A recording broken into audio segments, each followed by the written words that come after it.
வணக்கம் நண்பர்களே, முக்கியமான சில டாபிக்ஸை இந்த பதிவில் பார்க்க போகிறோம். முதல் டாபிக், நடிகை நிவேதா பெத்துராஜ் இருக்காங்களே, அவங்க கொஞ்ச நேரத்துக்கு முன்னாடி அவங்க சமூக வலைதளத்தில் ஒரு பதிவு போட்டிருக்காங்க. Unexpected tweet from unexpected person. அவங்க இப்படி ட்விட் போடுவாங்க அப்படின்னு எதிர்பார்க்கவே இல்லை. என்னன்னா, திருப்பரங்குன்றம் விவகாரம் தொடர்பாக சமீபத்தில் மதுரை கோர்ட்டு தீர்ப்பு கொடுத்தாங்களே, அந்த தீர்ப்புக்கு நன்றி தெரிவித்து நிவேதா பெத்துராஜ் பதிவு போட்டிருக்காங்க. மதுரை கோர்ட்டு என்ன தீர்ப்பு கொடுத்தாங்க? திருப்பரங்குன்றம் மலை அப்படின்னு தான் சொல்லணும். ஒன்று, திருப்பரங்குன்றம் மலையில் ஆடு கோழி பலியிடுதல் கூடாது அப்படின்னு மதுரை கோர்ட்டு தீர்ப்பு கொடுத்தாங்க. அந்த தீர்ப்புக்கு நன்றி தெரிவிச்சிருக்காங்க நிவேதா பெத்துராஜ் அவர்கள். நார்மலாக கோலிவுட் இண்டஸ்ட்ரி இதுக்கெல்லாம் வாயவே திறக்க மாட்டாங்களே, பரவாயில்ல, அவர்கள் மத்தியில் நிவேதா பெத்துராஜ் ஓப்பனாக இப்போ நன்றி தெரிவிச்சிருக்காங்க. அவங்களுடைய இந்த தைரியத்துக்காகவே அவங்களுக்கு ஒரு பெரிய பாராட்டுக்களை தெரிவிக்கலாம் அப்படின்னு பொதுமக்கள் கருத்து தெரிவிக்கிறாங்க. இது முதல் டாபிக். ரெண்டாவது டாபிக் என்ன பார்க்க போகிறோம்னா, டிஆர் பாலு அவர்கள் அண்ணாமலை மீது போட்ட டிஃபமேஷன் கேஸ் இருக்குல்ல, இந்த டிஃபமேஷன் கேஸை பொறுத்த வரைக்கும் டிஆர் பாலு என்ன நினச்சிட்டாருன்னா, நம்ம போடக்கூடிய மான நஷ்ட வழக்கில் அண்ணாமலை மாட்டிக்குவார் அப்படின்னு நினச்சி தான் கேஸை போட்டிருக்காரு. ஆனால் மாட்டினது அண்ணாமலை கிடையாது, மாட்டினது கேஸை போட்ட டிஆர் பாலு தான் அப்படிங்கிற அளவுக்கு சம்பவம் நடந்துக்கு இருக்கு. நவம்பர் 11 இந்த டிஃபமேஷன் கேஸை ஒத்தி வச்சிருக்காங்க. நவம்பர் 11 அண்ணாமலை தான் அவருக்காக வாதிட போறாரு. டிஆர் பாலுவை குறுக்கு விசாரணை செய்ய இருக்காரு.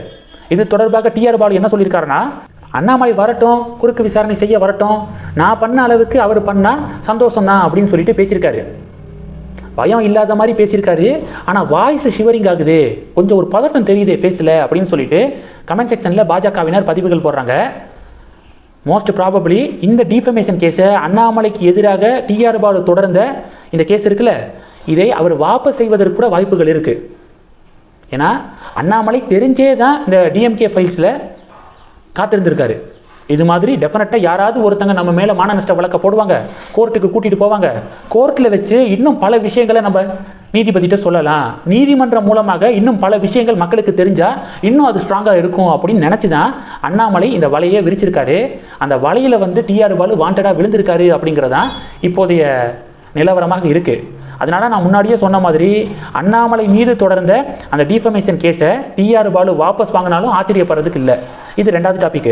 மூணாவது டாபிக் என்ன பார்க்க போகிறோம்? பீகார் தேர்தல் டைம் டேபிளை எலெக்ஷன் கமிஷன் வெளியிட்டுட்டாங்க. பீகாரில் என்டிஏ பார்த்தீங்கன்னா தொகுதி பங்கீடு இப்போ சக்ஸஸ்ஃபுல்லாக முடிச்சிருக்காங்க. என்டிஏல பார்த்தீங்கன்னா பாஜகவுக்கு 101 தொகுதிகள் ஒதுக்கீடு செய்யப்பட்டிருக்கு. ஐக்கிய ஜனதா தளத்துக்கு 101 தொகுதிகள் ஒதுக்கீடு செய்யப்பட்டிருக்கு. சிராக் பஸ்வானுடைய லோக் ஜனசக்தி பார்ட்டிக்கு 29 தொகுதிகளும், ராஷ்ட்ரிய லோக் மோர்ச்சா அப்படிங்கிற பார்ட்டிக்கு 6 சீட்ஸு, ஹிந்துஸ்தான் அவாமி மோர்ச்சா அப்படிங்கிற பார்ட்டிக்கு 6 சீட்ஸு.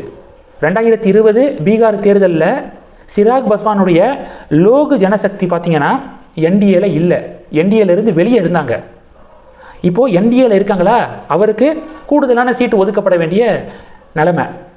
ஏன்னா 2020 ஐக்கிய ஜனதா தளம் 115 தொகுதிகளில் போட்டிட்டாங்க, பாஜக 110 தொகுதிகளில் போட்டிட்டாங்க. இப்போ ரெண்டு கட்சிகளுமே தலா 101.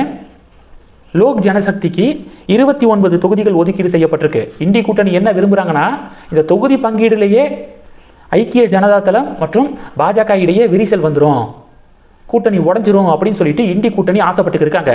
ஆனால் இப்போ தொகுதி பங்கீடை சக்ஸஸ்ஃபுல்லாக ஒற்றுமையாக செய்து முடிச்சிருக்காங்க. அடுத்து யார் முதலமைச்சர் வேட்பாளர் அப்படிங்கிற அறிவிப்பும் கூடிய விரைவாக வெளிவரலாம் அப்படின்னு எதிர்பார்க்கப்படுது. ஏற்கனவே 10 வருடங்கள் பீகாருடைய முதல்வராக நிதிஷ்குமார் இருக்கார்.